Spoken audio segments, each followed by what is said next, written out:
அறிவித்தேன்.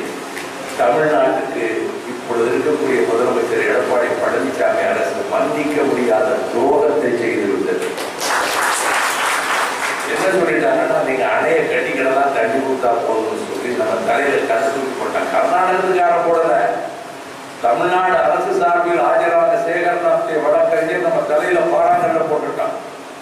முதுகுல குத்தல, ஈட்டியால நெஞ்சில குத்திட்டாங்க. இது நான் மத்திய சர்க்கார குற்றச்சாட்டுறேன். எல்லா கட்சி தலைவர்களும் சேர்ந்து முடிவு பண்ணி அந்த நிகழ்ச்சிக்கு சுற்றுச்சூழல் மந்திரி பிரகாஷ் ஜவடேகரும் போறார். நாங்க வெளிப்படையா அனுமதி கொடுக்க மாட்டோம், உங்களுக்கு நீங்க அணை கட்டிக்கிறீங்கன்னு சரி திட்ட போட்டாங்க. எனக்கு செய்தி கிடைச்சிருச்சு. தமிழ்நாடு போலீஸுக்கும் டெல்லி போலீஸுக்கும் எவ்வளவு ஐடி இன்டெலிஜென்ஸ் இருக்காங்களோ அதுக்கு குறையாத இன்டெலிஜென்ஸ் ஆட்கள் எனக்கு அங்கே இருக்காங்க. எனக்கு இந்த செய்தி கிடைச்சது. நான் உடனே ஒரு மாசம் ஊரா போய் இதை எதிர்க்கணும். கர்நாடகத்தில் பிஜேபி ஜெயிக்கணும், சட்டசபை தேர்தல், அடுத்து பார்லிமெண்ட் தேர்தலையும் ஜெயிக்கணும்.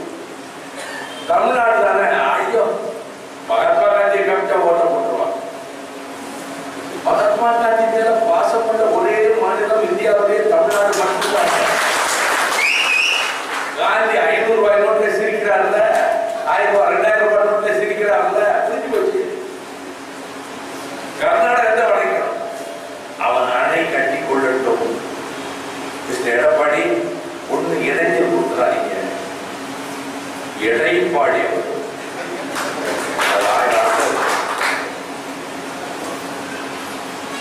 இல்ல எங்களுக்கு தெரியாம மக்கள் சொல்லிட்டாருன்னு ஒருவேளை நாளைக்கு முதலமைச்சர் சொன்னா, மத்தியானம் சொல்லிட்டாருல சாயங்காலம் மறுத்திருக்கணும். நீங்க வழக்கறிஞர் சொன்னது அரசாங்கத்தின் கருத்து அல்ல என்று சொல்லி இருக்கணும்ல. அடிப்படையில நெருப்பு வச்சுட்டானே சுப்ரீம் கோர்ட்ல. நீங்கள் அந்த முதலமைச்சர் நாற்காலியில் இருக்கிற தகுதி அறவே கிடையாது. நீங்கள் உடனடியாக ராஜினாமா செய்ய வேண்டும்.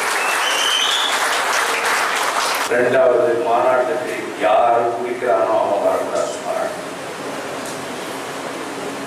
கண்டிப்பா சொல்லிட்டேன்.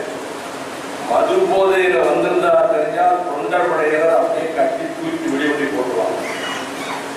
என்னால விட முடியல, வாட்டாவது அடிக்க வேண்டியது இருக்குன்னா வராத மாநாட்டுக்கு. இல்ல 2 நாள் குடிக்காம இருந்துருவேன் உண்மையிலேயே